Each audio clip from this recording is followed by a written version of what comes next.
Oi pessoal, tudo bom com vocês? Sejam muito bem-vindos ao podcast Conexão Digital. E hoje nós iremos falar um assunto muito importante no meio da nossa geração, que é muito conectada à mídia digital.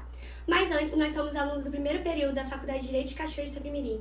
E a partir da nossa professora, Maria Delceni, ela inseriu esse projeto com a gente para que a gente fizesse esse podcast do Cyberbullying. Meu nome é Nicole Lousada Chamon e eu estou aqui com duas apresentadoras mais que especiais. Meu nome é Caroline. Olá, pessoal. Sou aluna também do primeiro período da Faculdade de Direito de Cachoeira de Itapemirim. Estou muito grata por estar aqui, apresentando e também entrevistando pessoas especiais. Estou muito feliz e honrada também pelo projeto na qual a professora Delceni conquistou. Primeiramente, boa tarde. Meu nome é Amanda Vitória Bernardino da Silva. Também sou do primeiro período da FDCI. É realmente muito importante nós estarmos apresentando um trabalho desse tão cedo no primeiro período. É realmente uma honra de nós estarmos aqui com vocês dois. É muito importante mesmo. Bom, e para apresentar esse podcast, nós chamamos duas pessoas muito especiais.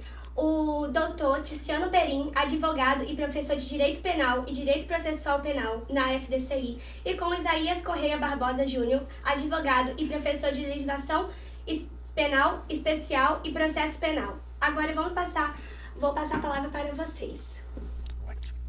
Muito obrigado, é uma alegria para a gente estar aqui, participando do projeto, um projeto inovador e desafiador, e eu me sinto muito honrado, acredito que o professor Isaías também. É verdade. Parabenizo vocês três pela coragem, ousadia e também pela coordenação da professora Maria Delceni. Confio a vocês e já logo desse início já percebemos que vai ser muito boa a tarde aqui gravando e com certeza depois a publicação desse podcast. Parabéns. Hein? Obrigada. Agora eu passo a palavra para minha amiga Caroline, que vai explicar o que é o direito em si. Então, para começarmos, a nossa conversa, eu vou introduzir o que é o cyberbullying. O cyberbullying eu acho que vocês não devem ter tanto conhecimento sobre, mas não é apenas um bullying normal. Ele é o uso de tecnologia para ofender as pessoas. De uma certa forma, vai fazer com que ela tenha a sua saúde mental e física afetada. Ele é feito por mensagens ofensivas, divulgação de dados pessoais e até mesmo exclusão online. E o cyberbullying, ele é diferencial. Ele não apenas dura num tempo como o bullying presencial. Ele é para sempre, pois a imagem da pessoa está presente na rede social. E nós sabemos hoje como a internet é. Ela pode ser benéfica, mas também como pode atrapalhar a vida de muitas pessoas. Então hoje eu convido a vocês a ouvir um pouco do nosso conhecimento e também ouvir um pouco do conhecimento especialista penalizado, pois nós sabemos que isso não deve continuar na sociedade. Ele deve ser penalizado, pois é errado fazer cyberbullying. Então venha com a gente ver mais um Conexão Digital. Eu tô honrada de estar conversando com vocês, é muito gratificante. Pro primeiro período é uma honra, pois nós estamos no começo e eu vou estar dirigindo algumas perguntas aos dois. Eu realmente só tenho a agradecer a todos vocês. Então, vou começar com uma pergunta direcionada ao Tiziano. Doutor, como você caracteriza o cyberbullying do ponto de vista legal? Muito boa pergunta. Caroline, antes de eu conceituar, e isso é muito importante, dar nome às coisas cria sentido e significado. Mas nós estamos aqui, eu, Isaías, Amanda, Caroline, Nicole, então temos aqui 5. 6, como é que é o seu nome? Que está operando, o Miguel, que está operando também, que é do grupo, não é isso, Miguel? Estamos lá fora, tem o Gleidson que está filmando a gente também. 7 pessoas. Os dados da Unesco nos dizem que de 3 pessoas, uma já sofreu bullying na vida.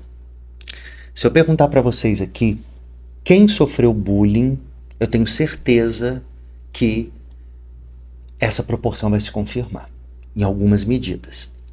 Então, só para mostrar que isso é um dado real da sociedade. Então, não é um dado elaborado. O que é o bullying? É uma pergunta que caracteriza o cyberbullying. Antes de falar do que é cyberbullying, a gente tem que entender primeiro o que é o bullying, porque o cyberbullying nada mais é do que o bullying no ambiente da internet, nesse novo mundo digital que se descortina. Tudo bem? Ele está previsto, ele é um tipo penal, ele é um crime novo. Ele está previsto no artigo 146A do Código Penal. Tudo bem? Foi criado por uma lei de 12 de janeiro de 2024, por isso tem um ano e alguns poucos meses, a lei 14.811. E ali tipifica-se o crime, ou seja, conceitualiza-se ele no preceito primário do tipo penal incriminador, você descreve uma conduta, depois no preceito secundário desse tipo penal incriminador você vem com a pena. E o cyberbullying nada mais é do que uma forma qualificada. O que significa isso? O crime é mais grave quando ele acontece no ambiente do cyberbullying, que é o parágrafo. Tá? Então eu te falei tecnicamente dentro do direito penal o que é isso. Então eu vou precisar agora, eu peço licença, para eu ler para vocês o que significa bullying. Por quê? Quando eu fiz a pergunta para cada um de vocês, cada um de nós aqui, se você sofreu um bullying, isso é bullying, muitas vezes o que a gente pensa que é bullying não é bullying. E o que a gente pensa que não é bullying, às vezes é bullying. Então, e agora para o mundo penal é uma outra realidade. A gente vai falar um pouquinho disso, né? Então, o artigo 146, ele diz o seguinte: intimidar sistematicamente. Então, já gravem. Bullying pro Brasil é intimidação sistemática. Intimidação sistemática. Intimidação sistemática. Ó, intimidação. Eu intimido alguém. Eu amedronto alguém sistematicamente. Intimidação sistemática. Olha o que o tipo penal. Artigo 146A. Quem está nos ouvindo, abre o artigo 146A. Intimidação sistemática. Intimidar sistematicamente, individualmente ou em grupo, mediante violência física ou psicológica, uma ou mais pessoas, de modo intencional e repetitivo, sem motivação evidente, por meio de atos de intimidação, de humilhação, de discriminação ou ações verbais, morais, sexuais, sociais, psicológicas, físicas, materiais ou virtuais. E aí a pena de multa, se a conduta não constitui crime mais grave. Então, a modalidade simples do bullying, dessa perseguição, dessa intimidação sistemática é uma pena de multa. Não tem, professor Isaías, pena privativa de liberdade. Não tem a tradicional PPL, a pena privativa de liberdade. Somente a pena pecuniária, que é a pena de multa. E aí depois vem a forma qualificada como uma pena alta. Se a conduta é realizada no meio da rede de computadores, o que é isso? Internet. Se é realizada nas redes sociais, quem não tem rede social aqui não existe praticamente hoje, na verdade, todos nós sabemos, no meio de aplicativos, de jogos online ou por qualquer outro meio ou ambiente digital, ou transmitida em tempo real. E aí você tem todos aqueles instrumentos que transmitem em tempo real. Olha a pena, de 2 anos a 4 anos e multa, se a conduta não constitui crime mais grave. Então, essa é a conduta, intimidar sistematicamente. Primeira coisa que eu quero dizer para vocês, esse crime, ele exige reiteração de condutas. Não é uma pessoa só. Não é xingar uma pessoa, não é humilhar apenas uma vez a pessoa. Tem que haver uma reiteração de condutas. Por isso que é uma intimidação sistemática, que acontece com uma pessoa, um grupo de pessoas que são intimidadas. Tudo bem? E isso foi trazido hoje para o direito penal. Isso é uma novidade do direito penal. Mais à frente a gente vai falar sobre isso. Eu particularmente tenho um posicionamento de que não deveria ser trazido para o direito penal, isso para o campo do direito penal. Entende? Porque a gente utiliza o direito penal hoje como a panaceia, um remédio para todos os males. Né? A gente fala um pouquinho de direito penal simbólico, direito penal de emergência. É o senso de emergência e a simbologia. Por exemplo, quando eu coloco aqui, que eu falo que essa intimidação sistemática, que eu causo em uma pessoa, mediante violência física ou psicológica, gente, isso é uma conduta grave. E coloca só a pena de multa. Isso é para quê? Isso é para inglês ver. Porque exige, depois o professor Isaías pode até falar sobre isso. O que significa só aplicar a pena de multa? Entende? Isso não poderia reverberar tranquilamente só na esfera civil? Por que você trouxe isso para o direito penal? Porque vocês vão descobrir mais para frente que o direito penal serve para muito pouca coisa. O sistema carcerário de justiça é um sistema carcerário de injustiça. É um moedor de carne, é um moedor de gente, né? Só que a gente tem uma visão idealizada. Uma coisa é para que a pena serve, para que o direito penal serve. Outra coisa é o que ele realiza de fato no mundo material. Entende? Mas isso é papo mais pra frente. Mas deu pra vocês entenderem mais ou menos, eu não quero me alongar, já me alonguei bastante, mas essa intimidação sistemática que causa uma violência física, né, por meio de uma violência física, ou seja, física ou psicológica. Só que o tipo penal ainda fala que existem crimes mais graves do que esse. Então ele pode ceder espaço para crimes mais graves. Tá? Isso aí a gente trabalha mais para frente. Então é importante gravar que o bullying é uma intimidação sistemática.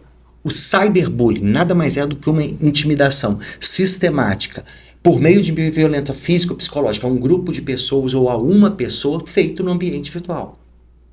Tudo bem? Com uma pena muito maior do que a simples. Que lá é só pena de multa. Aqui você tem pena de 2 a... Deixa eu lembrar aqui, que o professor não lembra de tudo. De 2 a 4 anos e multa, se a conduta não constitui crime mais grave.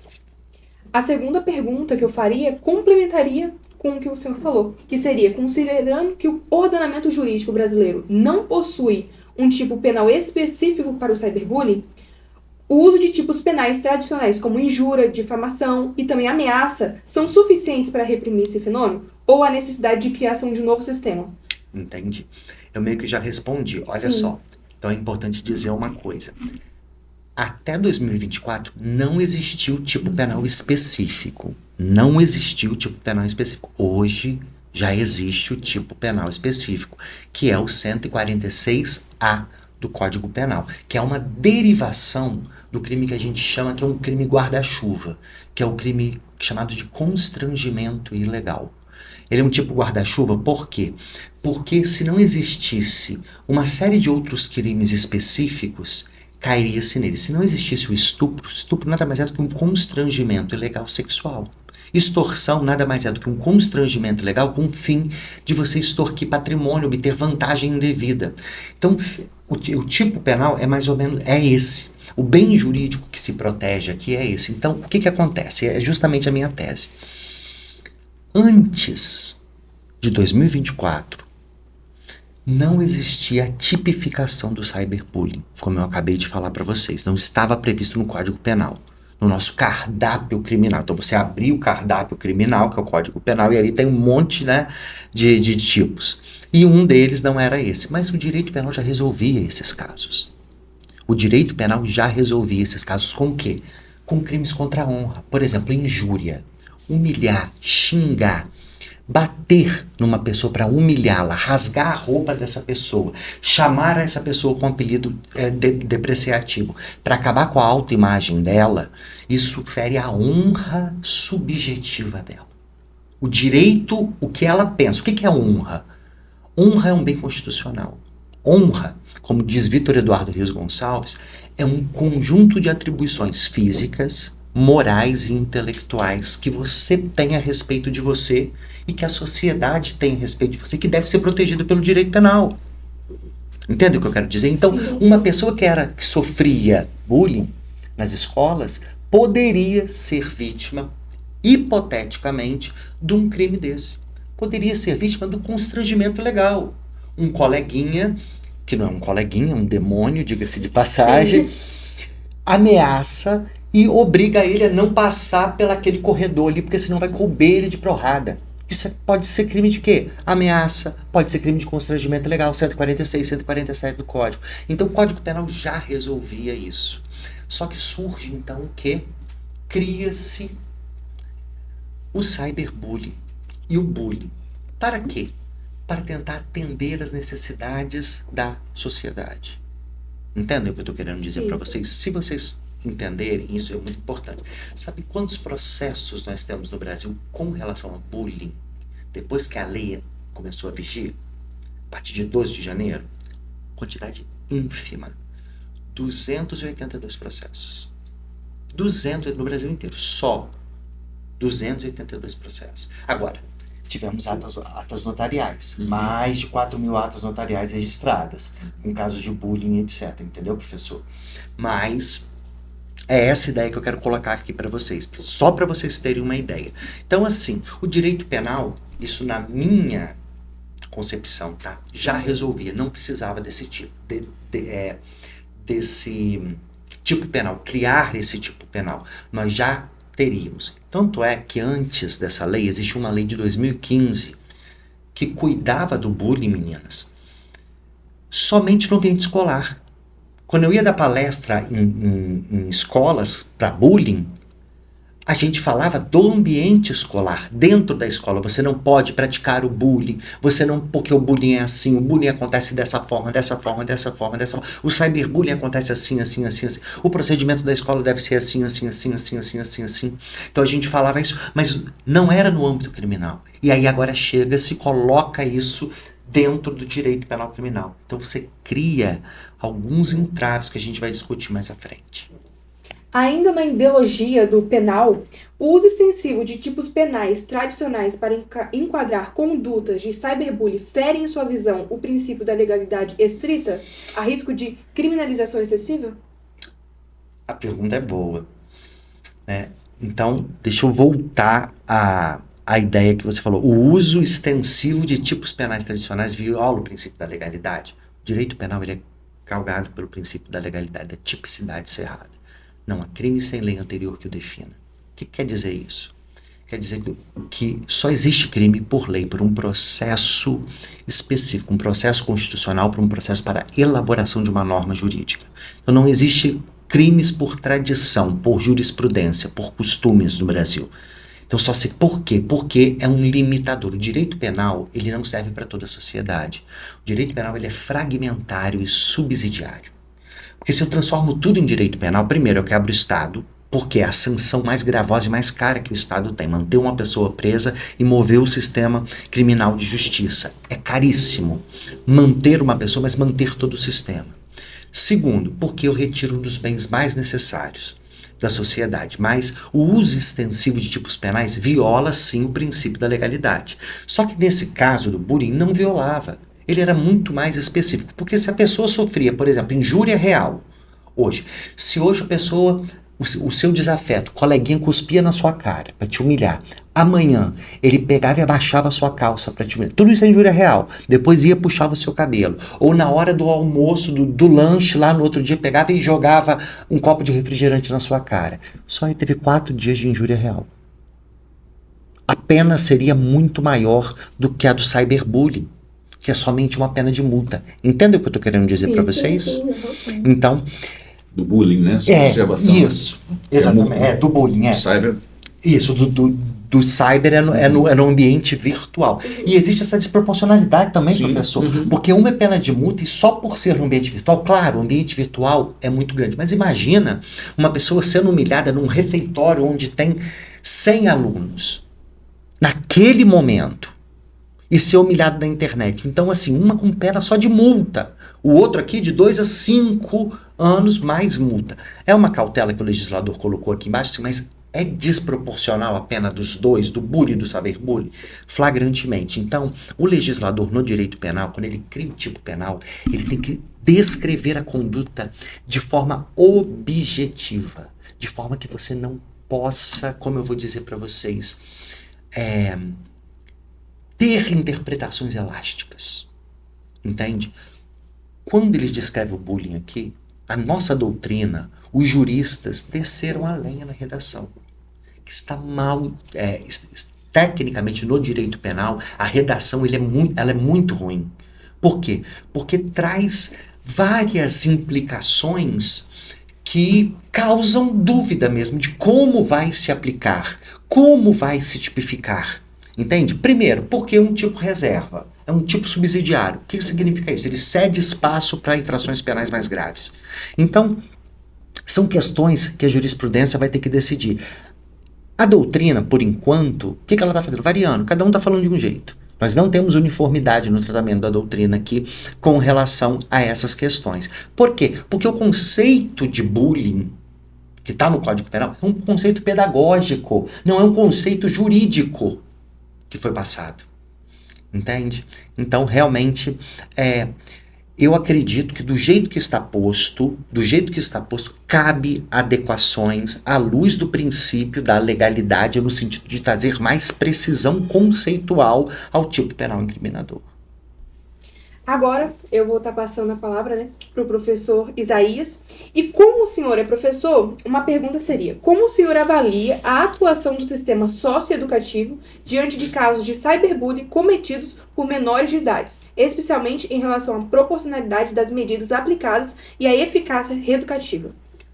A gente precisa frisar primeiro que o menor não pratica propriamente crime, né?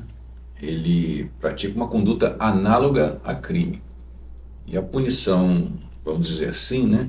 A medida socioeducativa, ela tem um limite de 3 anos. E por que esse limite de 3 anos? Até pela tenra idade desse indivíduo. Ele ainda está num período de formação Sim.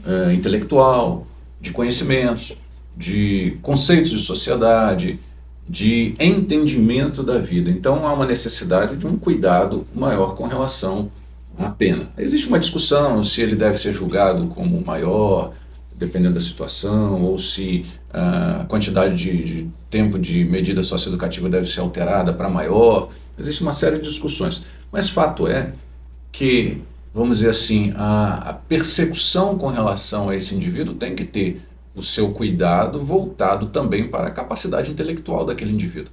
Até porque, vamos considerar o seguinte, aonde nasce o bullying? Dentro da nossa casa. Para quem tem irmão, né? Quem não tem irmão talvez não tenha sofrido bullying. E é interessante, professor, que o bullying na sua essência, esse bullying, vamos dizer assim, é um bullying saudável. Sim. Sim. Porque é ali que um irmão... Ela está sorrindo, tem irmão? Tenho 4. Então você conhece bem de bullying, com certeza, né? E eu, nossa, já pratiquei também. Pois é, mas isso daí sim, sabe por quê? Na sua essência, isso é uma interpretação minha, por favor, não levem isso Sim. como referência de vida de cada um de vocês, não. O bullying, quando natural, é algo necessário para o desenvolvimento e para a autoproteção do indivíduo. Estou dizendo daquele bullying dentro de casa, da irmã que pega a blusa da outra sem falar e veste e sai.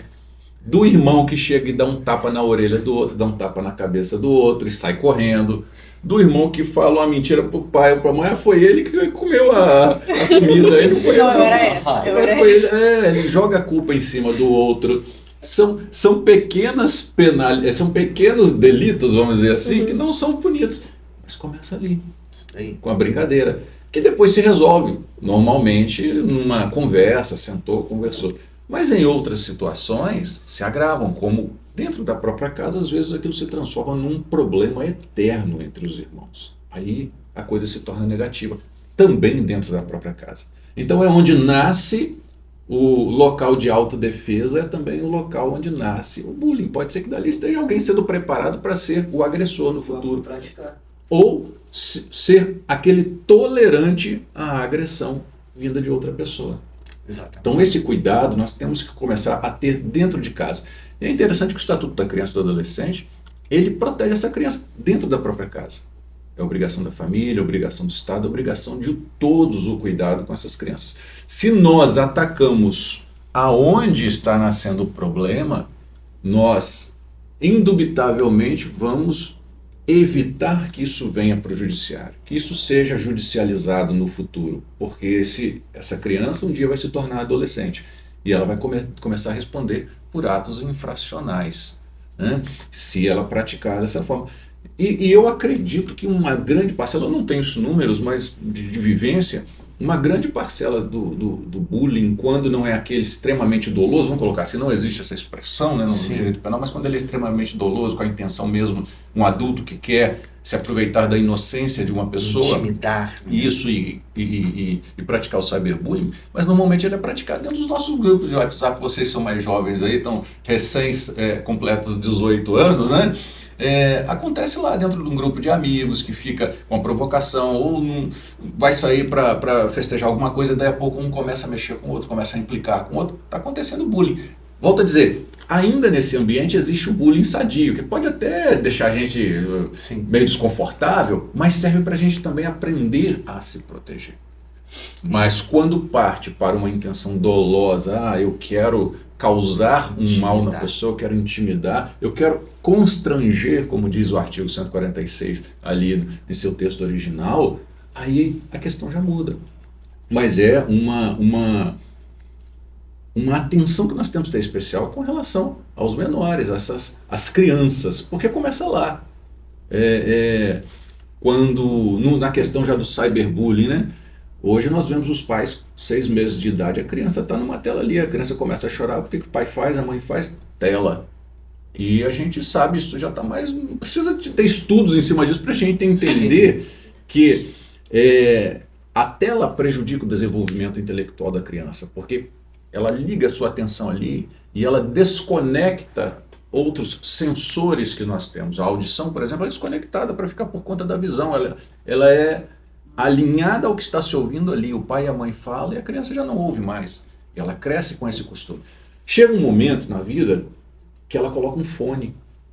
Né? E hoje, cada dia mais cedo, os filhos estão pedindo fones aos pais. Né? E fones caríssimos, às vezes fones aqueles que isolam o ambiente externo. Isso gera uma alta concentração, um hiperfoco e um isolamento do mundo externo. Daí fica muito fácil para quem sabe usar as palavras começar a praticar o cyberbullying. E vamos entender o seguinte, o professor falou aqui, explicou muito bem. O cyberbullying, o bullying, o constrangimento é a origem. O cyberbullying, o bullying é um início, por isso que tem a aplicação da multa. O cyberbullying já é algo mais agravante, mais agravado, melhor dizendo. Qualificado. Sim. É o portal de acesso para inúmeros outros crimes, não só aqueles crimes contra a honra. Os crimes contra a honra são os mais comuns, mas nós temos casos de suicídio, induzimento ao suicídio, automutilação, que está muito comum. Homicídio. A maioria deles são praticados através do cyberbullying. É por ali, o caminho são as redes sociais, porque esse agressor, que aí normalmente é um maior, bem mais preparado psicologicamente, com um poder de argumentação muito maior, um poder de convencimento muito maior, uma capacidade de atrair a atenção e fazer com que aquela pessoa permaneça naquela história contada por ele até chegar na resolução, que muitas vezes é o homicídio. É aí que nós temos que ter cuidado. Aí entra novamente a figura dos responsáveis por essa criança, dos pais, daquelas pessoas que estão cuidando daquela criança. Na sua idade, muitas vezes são cuidados pelos seus avós, por tios, porque por um motivo ou outro seus pais já não estão mais presentes ou não podem cuidar deles naquele momento. E uma atenção especial às crianças e orientando elas e abrindo o celular delas. Tem que abrir, tem que ver com quem ela está conversando, qual é o tipo de conversa. Ela está conversando com um adulto? Peraí, uma criança conversando com um adulto já foge totalmente do padrão adulto que não conhece. A questão dos games, dos jogos, né? Você conversa com pessoas que você não sabe, de outros lugares. Sim. Então, acho que o foco tem que ser a família, com a orientação, para que possa acompanhar o desenvolvimento dessa criança. Desde lá, quando essa criancinha está no colinho ainda, que começa a chorar, que a mãe está mais agitada, que às vezes não tem tempo e de segurar aquela criança, de acalmar aquela criança, porque o comportamento, falei sobre isso, gosto de falar sobre essa mudança de comportamento. Sim. O comportamento humano foi alterado, tem sido alterado nos últimos anos. Muito. Após a pandemia foi substancialmente modificado. Então hoje as pessoas têm menos paciência. Então a mãe hoje tem menos paciência para cuidar. E um celular, uma telinha na frente, resolve muitos problemas daquele momento. Exato. Mas também a abertura para outras possibilidades. Enfraquece o relacionamento. Sempre que um relacionamento, seja ele qual for, é enfraquecido, toda a estrutura daquela pessoa também pode ser prejudicada.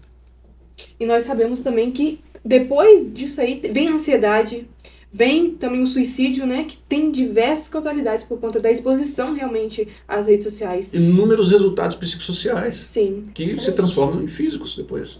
Falando da exposição de fatos na rede social, né? Como o sistema penal pode evitar a revitimização das vítimas de cyberbullying durante o processo investigatório e judicial, especialmente considerando a ampla exposição dos fatos na rede? Aí, vamos dizer assim, é um problema que tem que ser resolvido no processo penal. Ele sai do campo do direito penal, do direito material, que é a aplicação da regra àquela determinada conduta praticada, conduta ilícita, criminosa praticada, e vai para o campo de como investigar e como punir. E é um grande problema no cyberbullying, porque quando é um cyberbullying fácil de identificar numa rede social ou em um contato com uma pessoa que sabe quem é de fato que está do outro lado, é mais simples. Mas quando se tem que identificar a partir de um IP, a partir do equipamento, e quando esse IP está mascarado, né, porque é possível que um indivíduo esteja praticando um crime utilizando as redes sociais, Até porque as redes sociais é o meio, né, da prática do delito, é o caminho utilizado para praticar o delito. Pode ser que ele esteja mascarando esse IP, ele faz com que o IP dele vá para a Alemanha, da Alemanha vá para... A China já é mais difícil fazer, mas vai para a Austrália, da Austrália vai para os Estados Unidos vai para o outro, até chegar no objetivo que é aquela pessoa. Então ele consegue dificultar esse rastreio. E quando isso é feito aí no nível mais elaborado, dificilmente se consegue chegar na pessoa, a não ser que saiba quem é aquela pessoa. Então talvez, professor, eu acho que a gente tem que ter um cuidado, aí os políticos, né, os legisladores têm que ter um cuidado maior em evoluir o processo penal com relação a esse tipo de persecução. Sim. Porque isso é quase pacífico, de que o nosso Código Penal, ele é praticamente completo. Sim. O fato dele ser da década de 40, originado da década de 40, ele não é um código desatualizado. Não. Ele não tem sanções desatualizadas. Isso é quase uma unanimidade, não é? Agora, o processo penal não. Quer ver um exemplo? Aqui um parênteses. Rio de Janeiro é considerado um estado extremo, principalmente a grande Rio de Janeiro, né, a grande cidade do Rio de Janeiro, é considerada talvez a região com o maior índice de periculosidade. Há uma aceitação da violência diferente do que acontece no Espírito Santo, que é um estado vizinho do mesmo tamanho, com proporção de população bem diferente. Nós temos em torno de 4 milhões de habitantes, só a cidade do Rio de Janeiro tem 4 milhões ou um pouco mais de 4 milhões de habitantes. O estado do Rio de Janeiro já é uma quantidade, se não me engano, deve estar em torno de 9 milhões de habitantes. Mas o Rio de Janeiro é uma cidade pequena territorialmente, mas sobrecarregada de pessoas e de violência. O direito penal aplicado lá é o mesmo direito penal aplicado aqui. A pergunta é, o mesmo processo penal aplicado aqui é aplicado lá, mas ele de fato serve para a persecução penal desses dois espaços de violência? Esses dois conglomerados de violência? Nós temos um índice, uma relevância violenta diferente do que é o índice e a relevância violenta da cidade do Rio de Janeiro. Exato. No passado nós já tivemos, né? Hoje nós temos, hoje há muito tempo, né? Um código de processo penal só, no país todo. O legislador optou nesse sentido, mas nós já tivemos vários outros. Sim. Já tivemos código de processo penal para estados, né? Já foi estadual. Se voltou a discutir há uns 5, 6 anos essa possibilidade. E aí que está o grande problema, é a forma de persecução. O Código de Processo Penal, ele muitas vezes engessa a persecução penal, quando poderia ser feita algumas adequações que permitissem uma persecução mais clara, mais rápida, ao mesmo tempo mais sucinta, preservando sempre o direito à ampla defesa e o contraditório e a duração razoável do processo. Nós vemos hoje, às vezes eu estava lendo hoje, a mulher conseguiu um habeas corpus, teve que ir até o tribunal para conseguir um habeas corpus de Minas Gerais, Tribunal de Minas Gerais, para conseguir um habeas corpus, porque ela estava há mais de um ano presa, aguardando ser julgada pelo Tribunal do Júri. Não tem lógica isso. Se ela vai ser julgada pelo Tribunal do Júri, ela tem uma preferência ali para os julgamentos. Mas o Estado, quer seja o Estado juiz, quer seja o Poder Executivo, quer seja a legislação, ela acaba dificultando isso aí. Então, talvez fosse o caso da gente fazer ajustes para uma melhor persecução no processo penal. Olha, para vocês terem ideia, é muito complicada uma investigação quando se trata de crimes cibernéticos. A quebra de sigilo telemático e telefônico, a busca e apreensão de equipamentos, quando tem movimentação financeira, e muitos desses delitos que a gente pensa que é só o cyberbullying na questão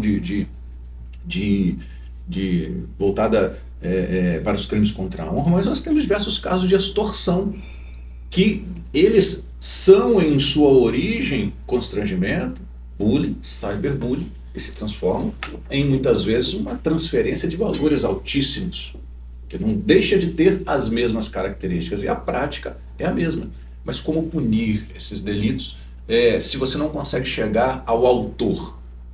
Olha só que conflito, né? Uhum. Nós estamos aqui na faculdade, tem uma rede de internet aqui na faculdade, tem um IP.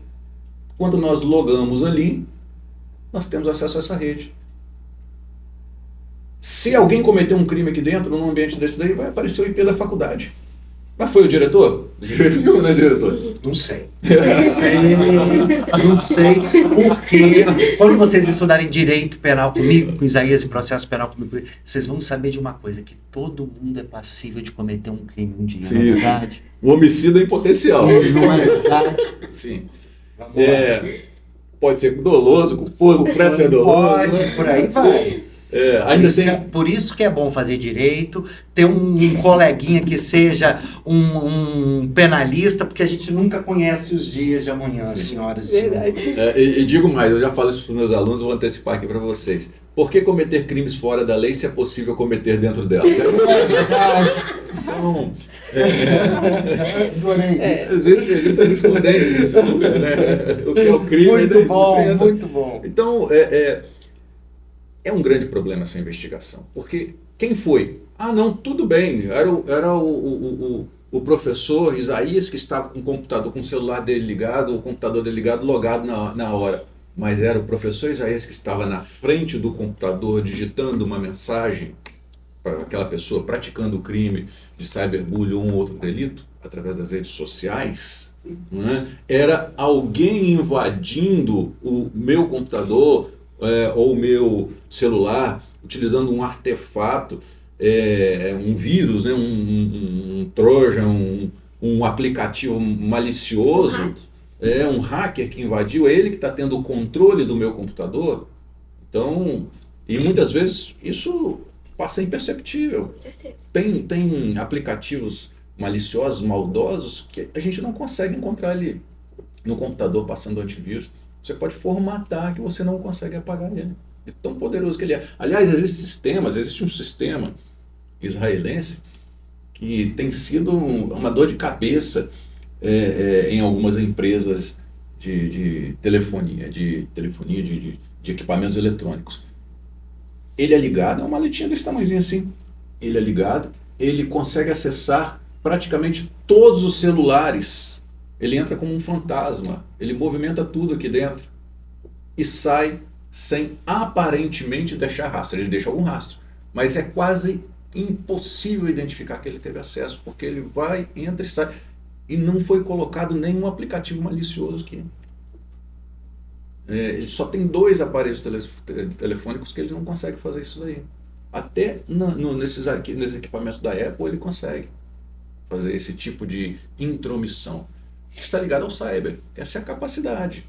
Agora, o indivíduo que teve a capacidade de criar um programa desse, olha quantos outros, né? Quando a gente vai para a esfera dos estelionatários, eu digo sempre, nunca converse com um estelionatário profissional mais do que 3 minutos. Se você ficar conversando 3 minutos, ele vai te convencer daquilo que ele quiser. 5 minutos já era, ele dominou a sua mente sem você perceber. E não fique achando que você é melhor do que ele, porque você não é. E não será, porque ele é preparado, ele é treinado, ele sabe todos os caminhos para manipular e para acessar até aquela mente mais fechada. Até aquele que sabe fazer a defesa com relação a um manipulador, a um estelionatário. Então, imagine uma pessoa fazendo isso com uma criança despreparada, um adulto fazendo isso, um adulto preparado fazendo isso com uma criança despreparada. Agora, como chegar nele? Se ele consegue hackear, tem conhecimentos cibernéticos também para desviar ali a localização dele, a georreferenciação dele. Então tem isso tudo, ele tem que olhar a questão de georreferenciamento. A Polícia Civil está preparada para isso? Ela tem laboratório para isso? A Polícia Federal tem?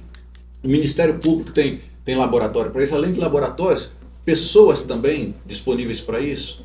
Nós estamos vendo aí como tem aumentado nesses últimos anos a quantidade de crimes praticados pela internet, pelas redes sociais, né, o jogo do tigrinho e outros mais aí que agora é a febre, pegar influencer, prender, fazer um show pirotécnico aí e dias depois o indivíduo está na rua porque o que foi apontado contra ele nada foi provado, ou então não havia sequer necessidade da prisão daquele indivíduo. Não, nós temos uma série de coisas. O Estado está preparado para isso? Nós vemos que, em geral, não está. Ainda não. Porque necessita de um investimento pesado.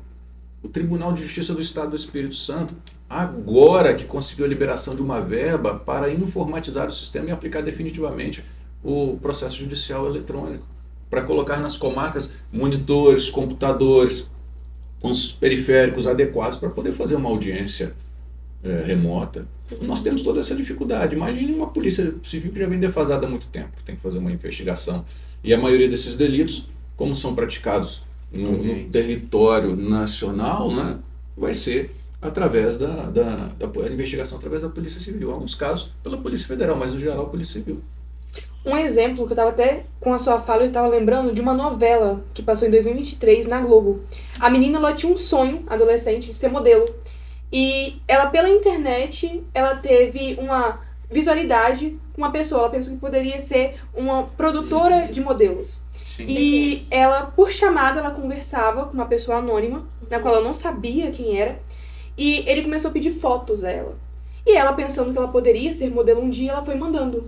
Porém, ele pegava essas fotos, difamava, postava na rede social, e não eram fotos só do rosto. Ele pedia do corpo, pois modelo às vezes tem que pousar, às vezes é nua, e ela foi tirando das partes.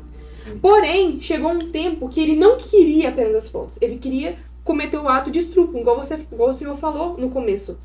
Então, com a sua fala, ainda mais envolvendo adolescente... Estupro virtual, né? Exatamente.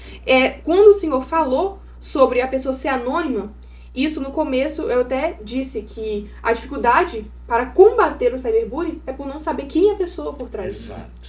Normalmente é uma das causas, por isso que quando eu falo que o nosso vídeo que vai estar sendo passado para vocês estarem vendo, ele é cometido por uma pessoa que a sujeita que estava passando, ela nem sabia quem era.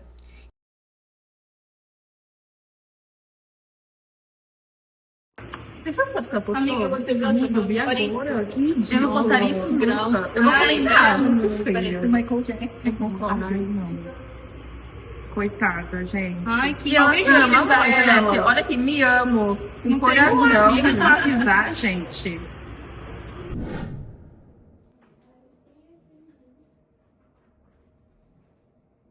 Nossa, eu não acredito nisso.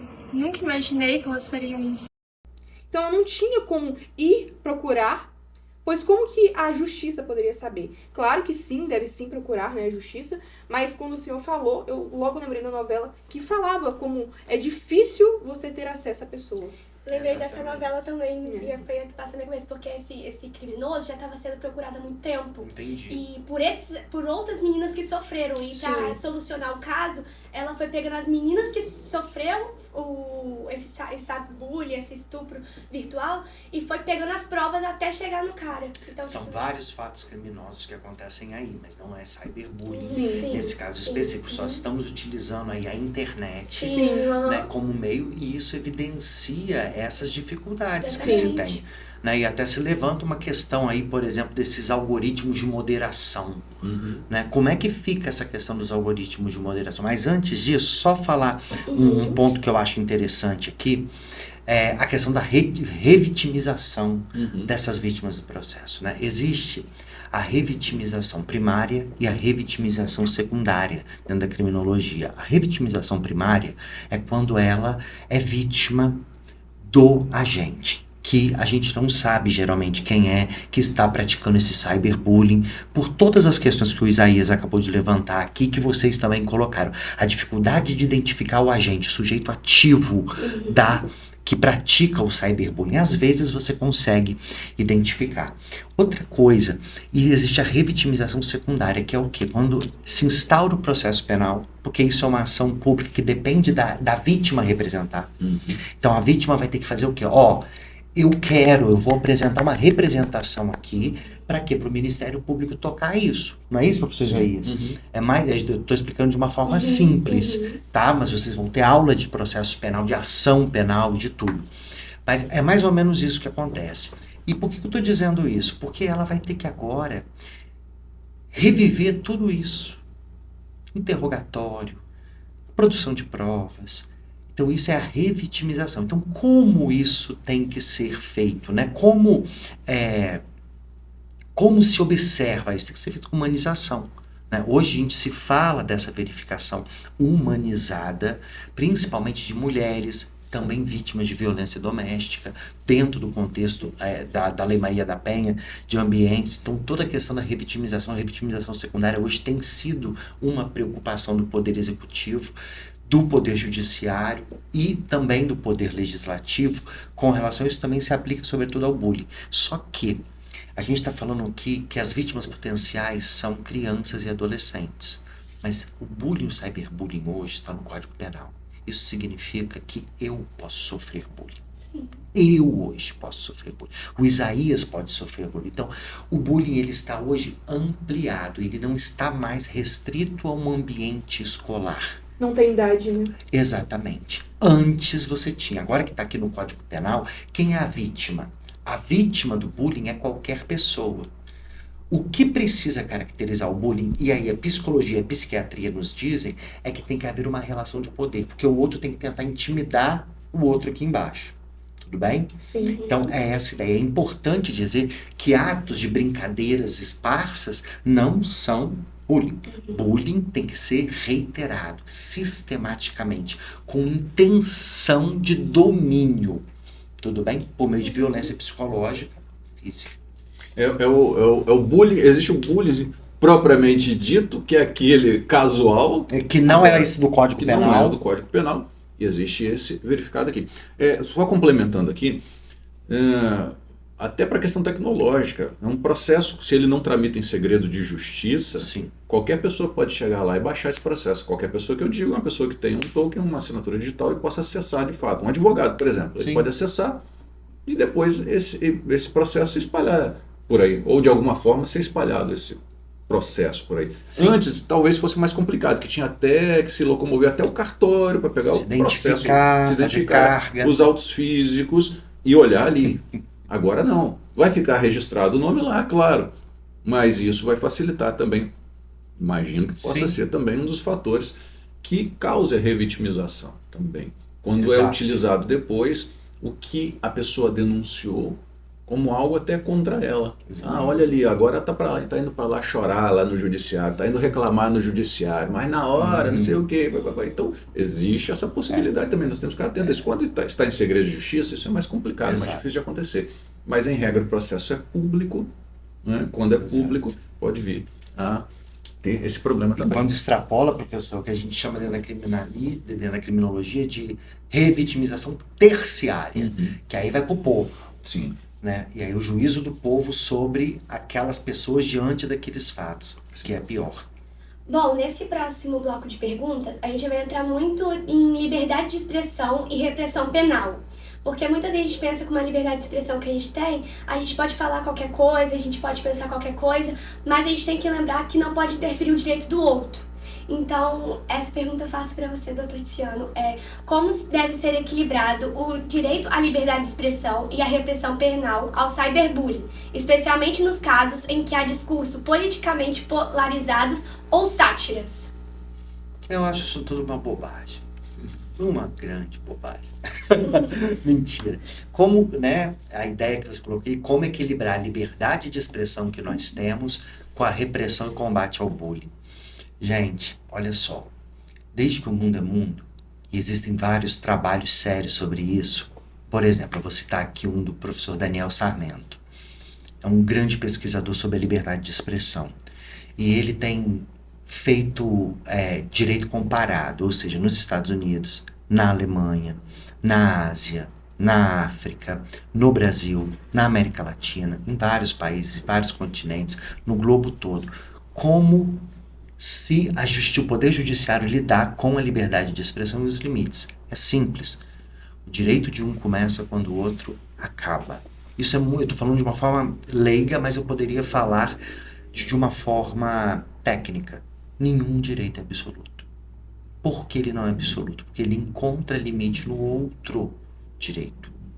Então aqui eu posso dizer para vocês o seguinte: todo mundo tem direito à liberdade de expressão, mas tem direito também a ser responsabilizado dentro do direito penal, dentro do direito civil, dentro do direito administrativo.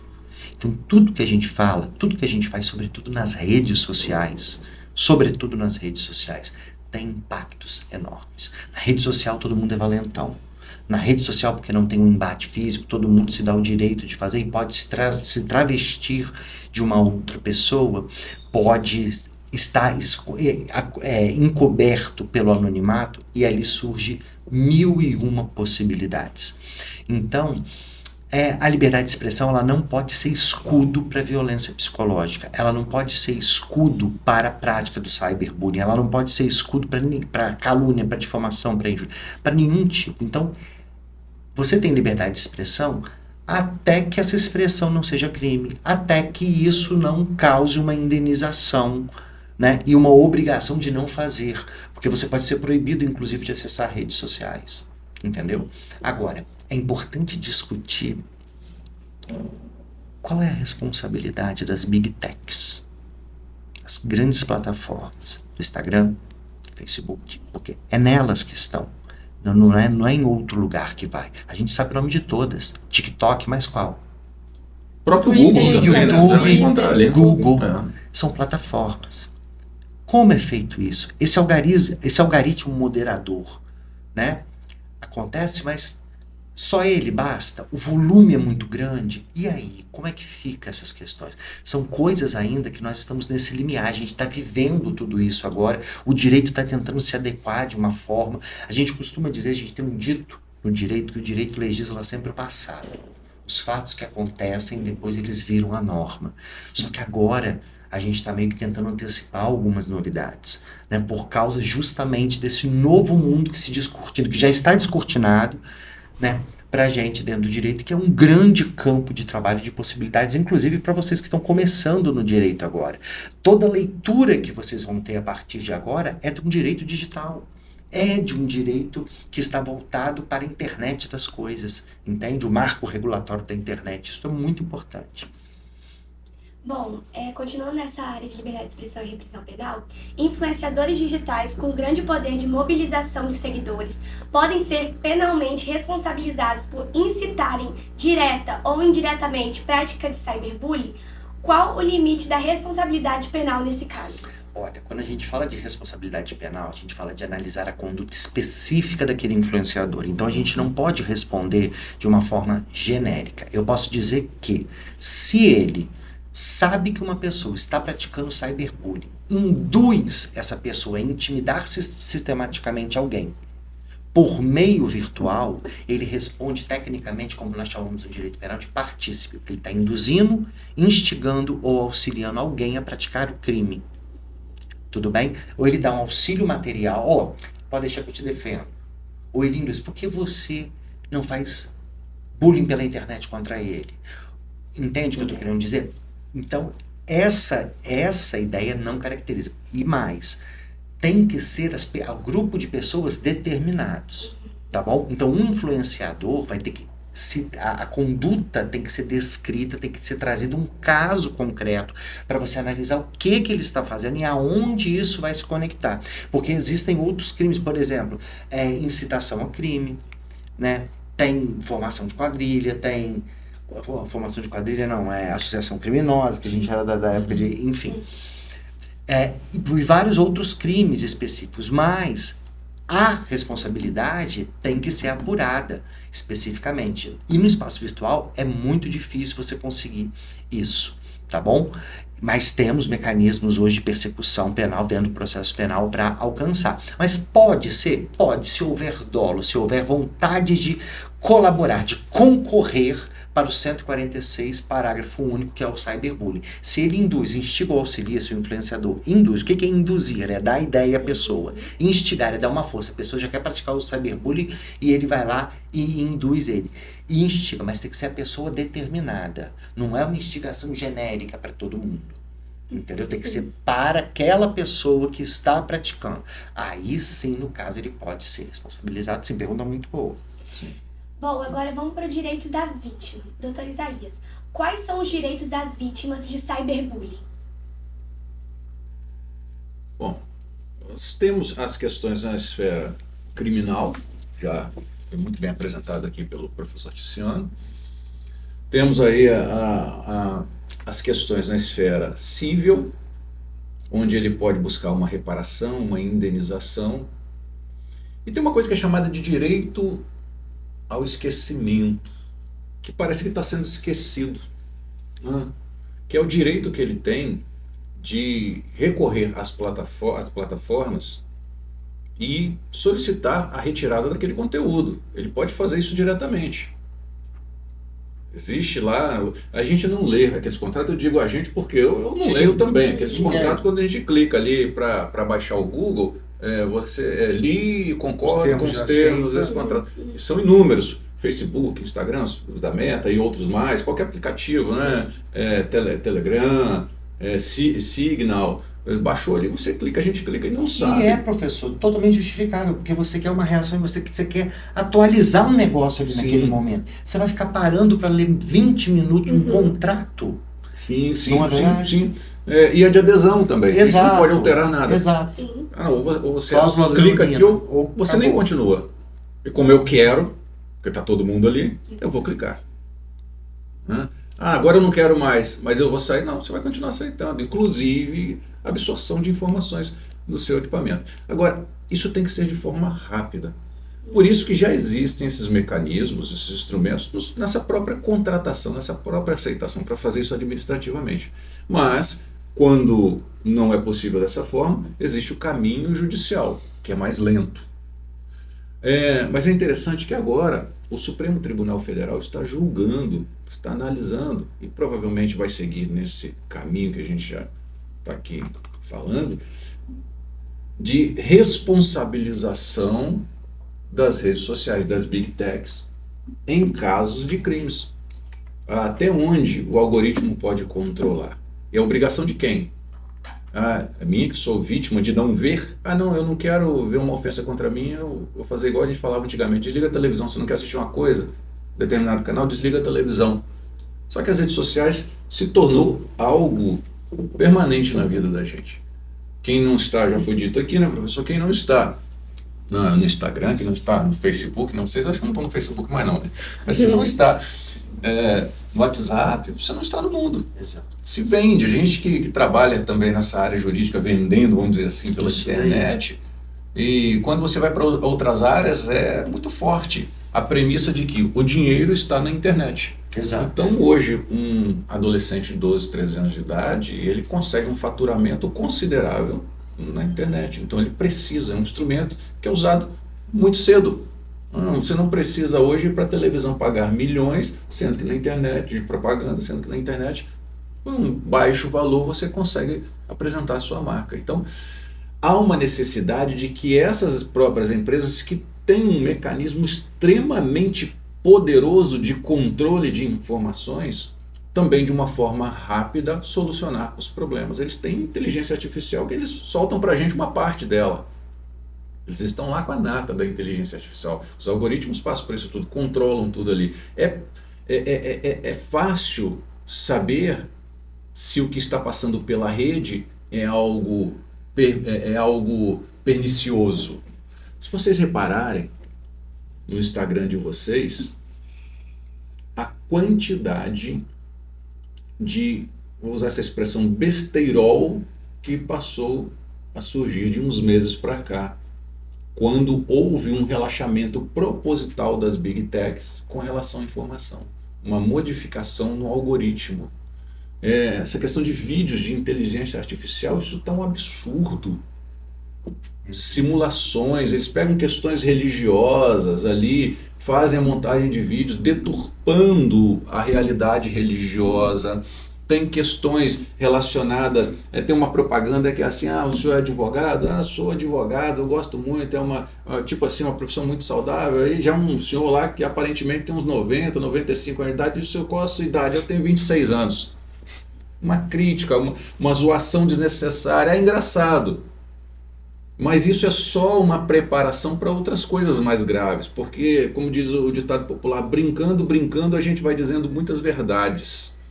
Vai se colocando a coisa como comum, vai se aceitando de qualquer jeito, invadindo a esfera do outro imperceptivelmente.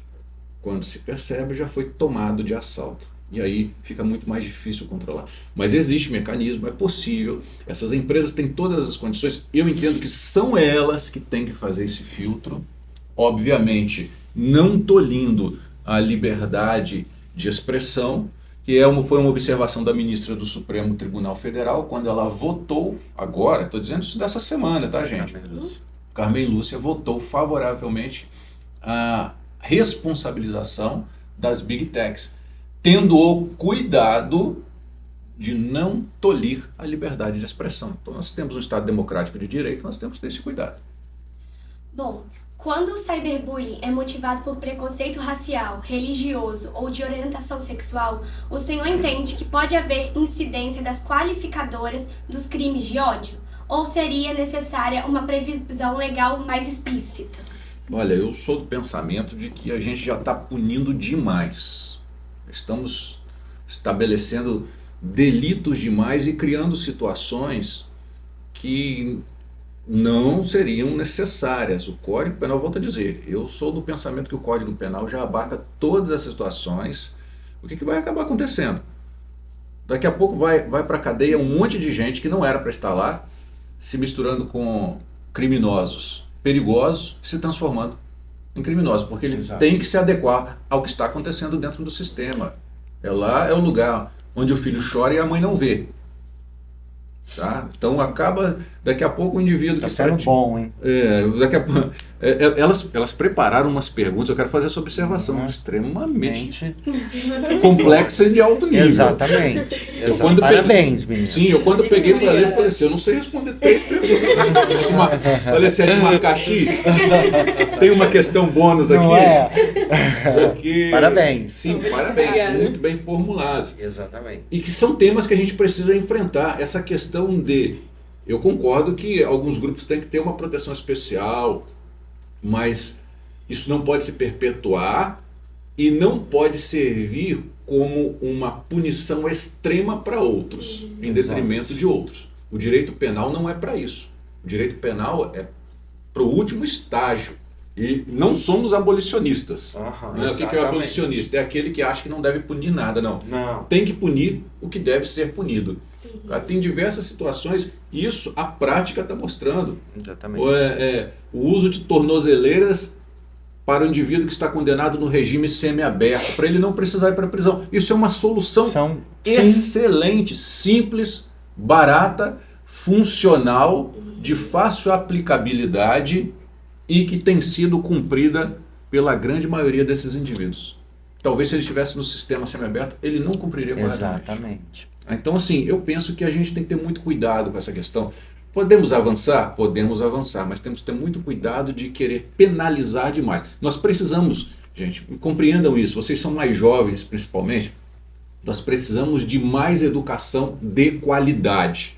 Nós precisamos fazer com que o país gere mais empregos, que as pessoas tenham uma condição de vida melhor e não querer jogar todo mundo dentro da cadeia. Até porque, seja lá o tipo de crime que for, os maiores sacrificados serão os mais pobres. Exato. Não se iludam. O tempo do processo de um mais pobre, se ele não está assistido pela Defensoria Pública, é muito menor do que o tempo de quem tem condições de pagar um advogado para recorrer todos os recursos possíveis. Tá? Não se iludam, não podemos permitir que essa ilusão aconteça. Existe o crime por questões religiosas, por questões de orientação sexual, por questões de preconceito de raça. É claro, são realidades. É porque uma criança, são realidades. Mas a maioria desses casos se resolve de outra forma, e não com punição. Eu, quando ouço alguém falando que nós vamos modificar o pensamento pela lei, é prisão, é a cadeia, opa, eu já... Calma aí, essa pessoa parece que nunca foi dentro de uma cadeia e tem uma ilusão do que é aquilo lá. Eu digo mais, e oriento até quem está nos ouvindo, nos assistindo aí, vai lá no alto do morro, aonde tem pobreza, aonde tem miséria. Vai lá em Cachoeiro, nas cidades adjacentes, em outras cidades. Vai onde tem bolsões de pobreza, para você ver, aqui, estou dizendo aqui dentro de Cachoeiro. Sim. Que você entra na casa da pessoa, professor, não tem reboco na parede e não tem sequer um piso grosso. Piso grosso é cimento bruto no chão. Terra. as portas dos quartos é uma cortininha pendurada, onde moram os pais, tem ali as suas relações e os filhos do lado. Sim. Tá? É isso. Aonde, isso eu estou dizendo o que eu vi, o que eu vejo, que a pessoa abre a despensa dela e não tem nada. Nada vezes nada.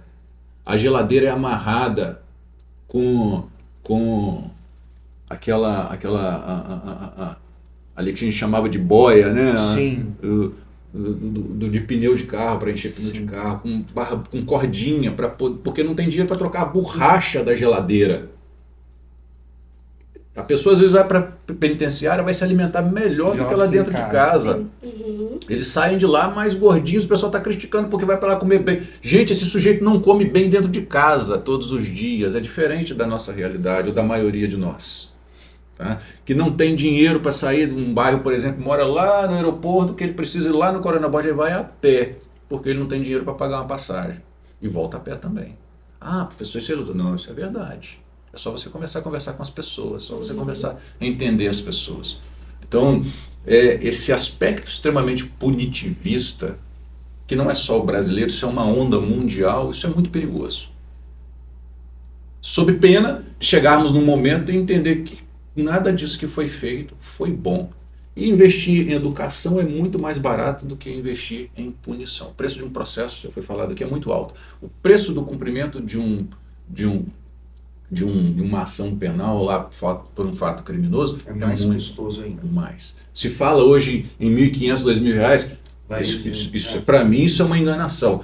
Era R$5.500 há 10 anos. Sim. Como é que agora barateou mais? Sim. Conseguiram enxugar tanto assim? É uma ilusão. Não é. O custo de um preso não é menos de R$1.500 igual o pessoal fica falando aí, não. Ilusão. A gente vê, tem todo um aparato ali, só de alimentação, se colocar na ponta do lápis, vai R$2.000. Só de alimentação. Agora tem uma pergunta que é minha, não está no papel. Vocês sofreram agora vai complicar mais ainda. Se no papel era assim, fora do papel, então... Vocês sofreram algum tipo de cyberbullying?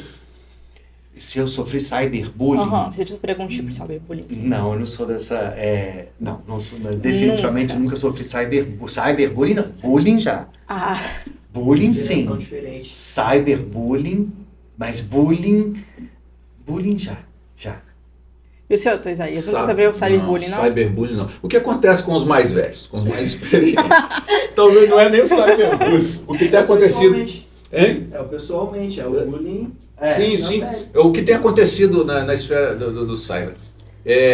Golpistas se passando por meninas mais novas, e aí puxa a conversa, aí o espertão ali cai no papo, sabe que um homem falando do outro lado, vai levando ele, e daí a pouco, isso é um golpe, tá, que tem aí, ele fala, ela vai falando aqui, poxa, eu te achei tão lindo, tão bacana, você é diferente, e vai levando a conversa, e você, nessa conversa você é tão legal, daí a pouco, poxa, eu tô aqui com o aluguel atrasado, eu tô precisando, eu não sei mais o que, ou então, daí a pouco, a menina, essa pseudo-menina desaparece e aparece um delegado. Carteirinha de delegado é de fato alguém usando as credenciais de um delegado. Isso são fatos, tá, gente? Isso é casos que eu já peguei, que eu já vi.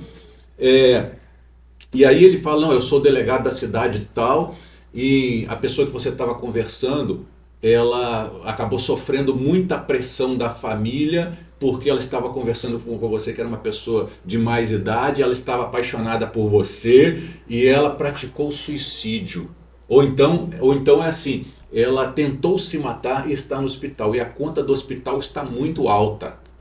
E a família, aqui ó, vou tentar resolver isso aqui com você, porque senão você vai responder uma ação penal, nós vamos mandar te buscar em casa. É mais ou menos nesse enredo. Aí começa a praticar uma extorsão, que começa como um encantamento, no ambiente cyber, no ambiente cyber, se transforma numa extorsão e ainda fala assim, você não pode contar para ninguém, quando vai ver aquele indivíduo já tomou um prejuízo de 10, 15, 20 mil, 150 mil, 200 mil reais, já teve casos até de 1 milhão de reais. Tá?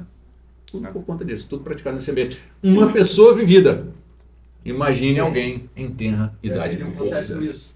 Hein? Já perdeu quantos reais com isso? Você Eu falou, não, eu tô contando. Ah, eu achei que fosse Não. Tem, na verdade. Mas não descuide.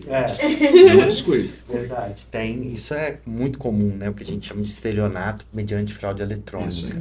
Né? E aí você tem uma pena muito maior prevista lá no 171 do Código, que não é o caso aqui do cyberbullying. No caso do cyberbullying, ele já é uma forma qualificada. Então, o que pode acontecer é ter agravantes, né? Então, ali no caso, você pode verificar se é uma pessoa maior de 60 anos, se é idosa, se é uma criança, ou seja, 12 anos abaixo. E aí, então, se for nesses contextos, o juiz pode, quando for fazer o processo de dosimetria da pena, vocês vão estudar isso mais para frente, como se faz o cálculo da pena, como consegue chegar que a pessoa vai responder por 10 anos, 3 meses e 2 dias. Como faz? Isso é um cálculo que é feito, que é o cálculo da pena. Quem quer ser juiz, quem sonha em ser juiz, tem que saber disso de trás para frente, de frente para trás. Eu falo isso sempre com meus alunos. Dosimetria da pena. Então, vai se verificar na segunda fase da dosimetria, vai se ficar que isso é uma qualificadora, vai se constar causas de aumento de pena e de diminuição de pena, circunstâncias judiciais favoráveis e desfavoráveis, previsto no caput do artigo 59 do Código Penal e outras coisas. Então, assim, esse aspecto, não existe uma qualificadora, porque ele já é qualificado, mas outras circunstâncias descritas e pulverizadas no Código Penal podem ser utilizadas, sim, para o cyberbullying. Vamos para um caso prático aqui? Eu falei o exemplo, aí como é que é o nome dele? Miguel. Miguel. O Miguel falou assim, você já fez isso? Já caiu nele? Ele praticou o bullying ou não praticou o bullying? É que você falou de um jeito tão... Conhecedor de causa, né? Não convencente que eu falei, não, já sofreu isso. Eu vou te falar, isso. de 2 anos pra cá eu já atendi pelo menos 3 pessoas que foram vítimas desse tipo de crime. Tá doido. Pelo menos 3 pessoas. Estelionato virtual. Sim. Doutor Tiziano, na sua opinião, o que a sociedade deve fazer para minimizar os casos de cyberbullying? Deve nascer de novo. A sociedade tem que voltar da onde está e nascer de novo, tá tudo errado, entendeu? Direito penal vocês vão entender mais pra frente, uma reflexão crítica que ele não serve para muita coisa, não. Tá? Ele serve, é um moedor de carne, é um sistema posto que não serve para muita coisa. Por quê? Porque existem instâncias de controle, né? A sociedade, o direito, ele é controle. E controle aqui no sentido bom e no sentido ruim, tá? Ele controla tanto as sociedades, elas precisam de controle, de regras. E existem os controles formais e os controles informais. Os controles informais são aqueles que são realizados no cotidiano, no nosso dia a dia. As regras de etiqueta. Vocês poderiam vir aqui vestidos, e eu também, para vocês poderíamos vir vestidos com roupa de praia para cá? Não, porque a etiqueta, a pequena ética nos diz que não. Como nós devemos nos portar? Como nos devemos portar na escola? Dentro de casa, na escola, as regras de socialização, de se socializar com as pessoas, né? Tudo isso são formas de controle que são feitas e que são boas porque moldam a gente. Mas existem as formas de controle oficial. E as formas de controle oficial são dadas pelo direito. Normas. A moral é uma forma de controle. A religião é uma forma de controle. Dizer que uma coisa é pecado, que você vai para o inferno, ou que você não vai para o inferno, tá tudo bem. Acredita quem quiser. Agora, trazer essas pautas para o direito, e não só para o direito, e aí eu entro para a última forma de controle, de todas as formas de controle social, das formas de controle que existem, que não são jurídicas, que são religião, moral, a casa, a família, a escola e etc. Depois as formas de controle institucionais que são feitas pelo direito, existe uma outra, que é o núcleo mais duro, que é o direito penal, que é o processo penal. Ele não serve para tudo. Ele serve para uma parte que não é muito boa, né? Ele serve para uma parte, enfim, o sistema criminal é o que Isaías fala. A pessoa que sai de lá, às vezes, o cara que praticou um cyberbullying é um menino de 20 anos de idade e que fez porque sempre foi, que teve um histórico ali e entra na prisão, vai cumprir pena e sai de lá um criminoso quanto mais. E ele vai voltar para onde? Ele vai voltar para o mesmo lugar que ele veio. Vocês estão entendendo o que eu estou querendo Sim, dizer? sim. Então, assim, a cadeia é um local de você... Exatamente, ela tem que ser repensada, só que tem que ainda ela não é muito complicado, é muito complexo a história do sistema carcerário no mundo. No mundo, então ele não vai se resolver agora. Ele não vai se resolver agora, não adianta a gente idealizar, né? E ficar falando. O que importa é, o direito penal ele serve para muito pouca coisa. Muito pouca coisa. Ele não é bom, e aí volta, qual foi a pergunta mesmo que você fez? Se vocês já sofreram cyberbullying. Ah, não. Não. A segunda era... O que a sociedade pode fazer para minimizar o cyberbullying? O que a sociedade pode fazer é educação, né? A ideia da educação, a ideia de se discutir sobre isso, a ideia de tentar criar alguns mecanismos sobre isso. A sociedade está se manifestando, as escolas estarem se manifestando, tem que se manifestar, porque agora, inclusive, isso é uma coisa complexa. Olha como é que isso é complexo, professor. Porque existem uns crimes que são chamados crimes por omissão. A gente imagina que praticar bullying é uma ação, você pratica numa ação, fazendo. Só que existem algumas pessoas que são chamadas no direito penal de garantes ou garantidoras. Essas pessoas têm que agir na sua omissão. O seu omitir-se faz com que ela responda pelo crime. Vamos imaginar um diretor de uma escola, um coordenador de uma escola, que está vendo uma pessoa sofrendo bullying e nada faz. Será que ele responde por esse crime por nada fazer? Também? Olha o problema que você está trazendo para dentro da escola, que não existia antes quando se criou a ideia da intimidação sistemática.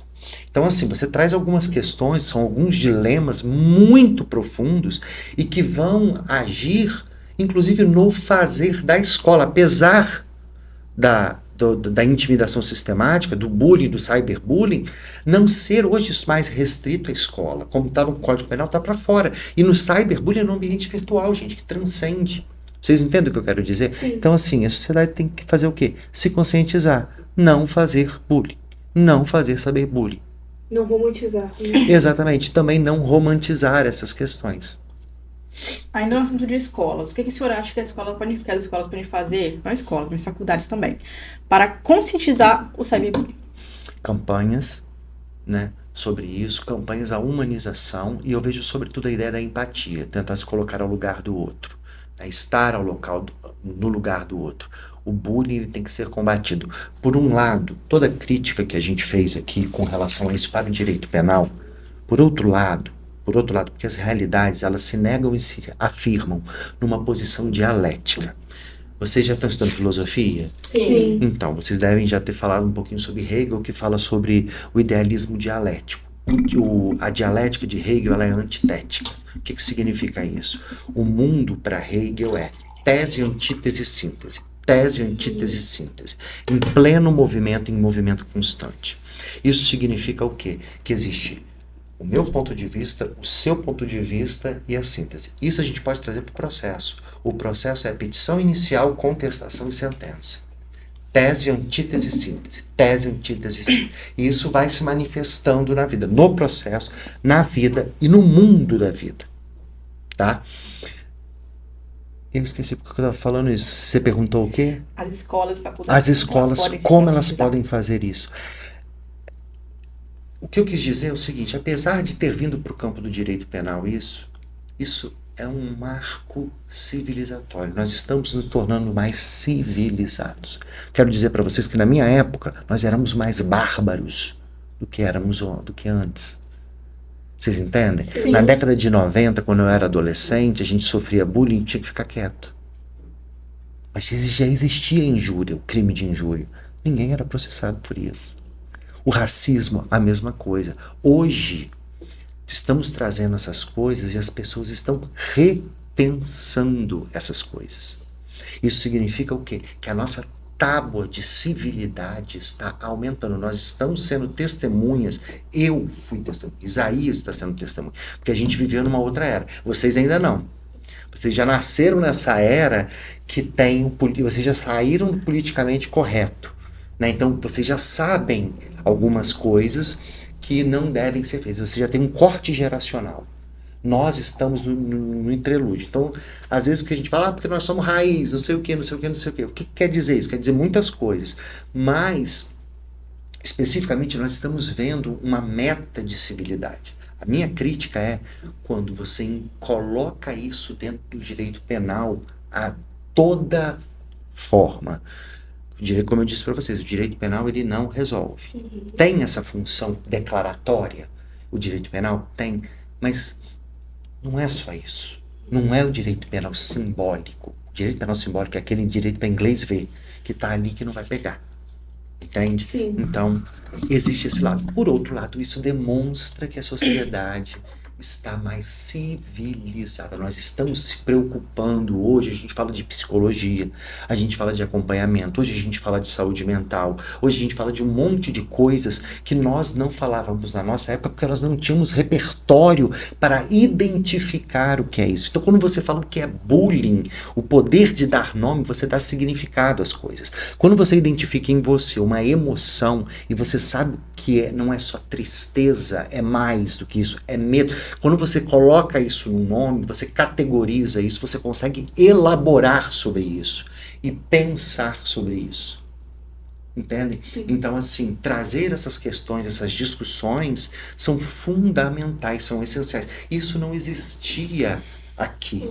Né? Isso não existia há 20 anos atrás. Isso não existia pensar nessas coisas há 20 anos atrás. A minha crítica é só trazer isso agora, assim, ó, pum, aqui, ó, pro direito penal, sendo que o direito penal já resolvia isso antes. Mas é só isso. Doutor Isaías, o senhor acredita que a função preventiva geral da pena que tem alguma efetividade no combate do cyberbullying, considerando o ambiente informal e aparentemente impune das redes sociais? Acho que não. Acho que não. Por quê? Porque esse indivíduo ele vai usar um nick no primeiro momento. Ele vai responder uma ação. Se ele gosta daquilo e ele não foi resolvido aquilo dentro dele, ele vai praticar contra as pessoas porque ele acredita na impunidade. Porque o problema não é a pena, volto a dizer, seja de multa, ou que seja de 2 a 4 anos, ou que seja serviços à comunidade, substituição. Ele não está se importando com isso. Porque não é isso que o motiva, nem isso que faz com que ele tenha freio. O que eu levo para um aspecto psicológico, né? O que talvez motive um agressor, um praticante de bullying ou cyberbullying, é o desejo de ter o poder, de ter o controle, de ter o domínio, de comandar de forma bruta. E isso só se resolve, eu acho, inicialmente com um tratamento psicológico. Quer ver uma medida que pode ser aplicada que talvez surta mais efeito? Eu estava aqui ouvindo o professor e veio isso à mente, que surta mais efeito do que uma aplicação de uma multa ou de uma pena de 2 a 4 anos que cabe acordo de não persecução Exato. penal, ele não vai ter nem processo contra ele, né? E a regra, por mais que alguns digam que não é a regra, acordo de não persecução penal, se ele é réu primário, obrigar esse indivíduo a participar de algumas palestras que de fato tragam resultados para ele entender o que leva um indivíduo a ter esse desvio de comportamento. E, no mínimo, é um desvio de comportamento. Ele precisa ser ajustado e não punido criminalmente. Ele vai para dentro da cadeia, se ele praticar bullying lá, ele vai morrer. Mas ele vai praticar bullying lá dentro, se ele tiver oportunidade. Pode ter certeza disso. A não ser que ele encontre alguém que seja mais forte que ele. Aí ele não vai, porque ele não é bobo também. Mas quando ele sair de lá, ele vai encontrar alguém e ele vai praticar bullying novo. Na verdade, não vai nem para a cadeia se ele é réu primário. Porque, por mais que a pena tenha uma qualificadora, até 4 anos, regime aberto. De mais de 4 até 8 anos, regime semiaberto. Hoje a regra é colocar tornozeleira, eu acredito que isso prevaleça para frente também. Não vai para dentro de uma cadeia, em tese não vai para dentro da cadeia. A pena não resolveu nada, o direito penal não resolveu nada. Enquanto uma sanção, que é de cunho administrativo, encaminhá-lo para uma palestra, como acontece muitas vezes com algumas questões ligadas a outros delitos. O indivíduo, ele é proposto para ele participar de uma série de palestras, Exato. um curso com uma determinada quantidade de horas, que vai fazê-lo refletir muito mais. Talvez ele precise descobrir alguma coisa que nunca foi ensinado a ele. Talvez ele tenha sido uma vítima que espelha agora como agressor. Ele sai da É muito posição comum, de inclusive, vítima, né? ele sai da posição de vítima e vai para a posição de agressor. Ele cansou de apanhar, agora ele aprendeu a bater também. Sim. Ele vai bater, ele vai agredir, ele vai ofender. E ele vai usar as redes sociais, porque ele mexe bem com aquilo ali. E se ele é advertido, às vezes o pai e mãe nunca chegou para ele, zangou com ele, às vezes até sabia, mas tinha medo porque ele, eu não quero saber de vocês, eu odeio vocês, né? Não é justo, isso é muito dessa geração, né? Exatamente. Tem uma música que diz, culpa seus pais por tudo, mas você não entende seus pais. O conflito geracional é Cazuza? Cazuza? Não, Legião Urbana. Legião Renato Urbana. Russo. E Renato Russo. Culpam seus pais por tudo, mas você não entende seus pais. E quando vai falar, o pai vai falar alguma coisa, a mãe vai falar alguma coisa, o filho de 10 anos de idade, 11 anos de idade, passa a ter mais autoridade. E aí se perde, aí não tem controle. Quem vai ensinar essa criança? Misericórdia. Não tem escola que vai ensinar essa criança, não tem diretor te ensinando, conversando com as pessoas. Sou a gota d'água. Podcast Sou musical. ué. Você me diz que seus pais não entendem, mas você não entende seus pais. Você culpa seus pais por tudo. Isso é óbvio. Isso é música da década de 80. Isso é da década de 80, gente. Já Olha a realidade lá atrás. Tá vendo? É importante vocês mais jovens, o professor Tiziano tocou nisso aqui, sobre como era na década de 90, década de 80, década de 70. Vocês precisam conhecer como era. Lá, entender o que era o bullying era uma situação diferente. O sujeito bullyingava a gente, vamos dizer assim, que é o termo, né? Mas bullyingava ele na hora também. Ou ia chorar pro canto. E se fosse falar com o pai ou mãe, você é mole, o menino toma um tapa pra lá e ainda apanhava. Não bateu nele por quê? Exatamente, ou não bateu nele porque, filho meu, se chegar em casa... casa vai tomar uma coça. Então, mas veja bem, essa questão de bullying, eu tô lembrando aqui agora, meu filho uma vez tinha um aluno lá na escola, começou a querer praticar bullying com ele. Falei, vamos lá, eu conversei, cheguei na coordenação e falei aqui, olha, tá acontecendo isso. Foi fulano, aconteceu isso. Só que é o seguinte, eu estou vindo aqui, eu já estou tomando as providências, eu já falei com ele que se ele sofrer uma agressão aqui de novo, ele vai reagir na hora, vai utilizar o direito à legítima defesa. Eu ensinei para o meu filho, ele era criança ainda, ensinei para ele legítima defesa, não é violência, para fazer cessar a injusta agressão. Falei, ele vai chegar aqui e vai falar para vocês, vocês não vão ligar para ninguém, vocês vão ligar para mim, que eu vou vir aqui e vou resolver. Aí vamos levar todo mundo para a delegacia aqui. Não vão resolver o problema. Sim. Mas já tinham sido comunicados antes. Resolveram o problema. Esperou chegar uma medida, uma questão drástica. Acabou. Depois daquilo ali, solucionou o problema. Precisou gerar mais violência? Não. Precisou gerar uma reação. Hoje, se for fazer isso aí, vai dar problema. Não tem que fazer isso mais não. Exato. Tá? Nem aconselho ninguém a fazer isso. Mas, obviamente, que pai nenhum, mãe nenhuma vai deixar seu filho apanhando na escola. De jeito nenhum. E a minha mãe, ela fala, bate de volta. Como que é? A mãe fala, bate de volta, eu bato de volta. É a legítima defesa. Você tem que aprender isso desde cedo, mas não sair praticando violência, pelo amor de Deus. A violência não leva a nada, não conduz a nada. Legítima defesa, se puder evitar, evite, ou seja, evite o problema. Tem uma diferença do sábio para quem tem conhecimento, né? Quem tem conhecimento, ele aprende a sair do problema. O sábio, ele evita o problema. Então é melhor ser sábio. Evita o problema. Tá lá, tá tendo problema?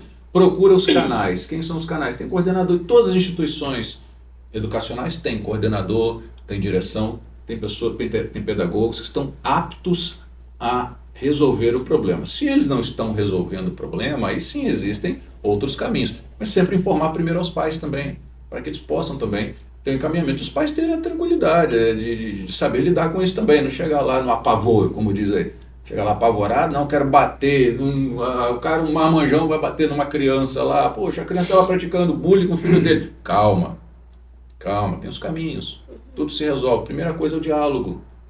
E o diálogo leva à solução de muitas coisas. Ainda no senhor, o senhor acha que com a constante evolução das tecnologias digitais, quais as mudanças legislativas o senhor acredita serem necessárias para acompanhar o combate ao cyberbullying? Mudança processual. A gente precisa ter, e aí o grande problema é que a mudança processual que tem que acontecer vai entrar na esfera da vida privada. porque é a questão de acesso mais rápido. Eu acho que a gente precisa discutir mais isso. Como acessar mais rápido as redes para identificar quem são os criminosos. Já existem hoje agentes infiltrados.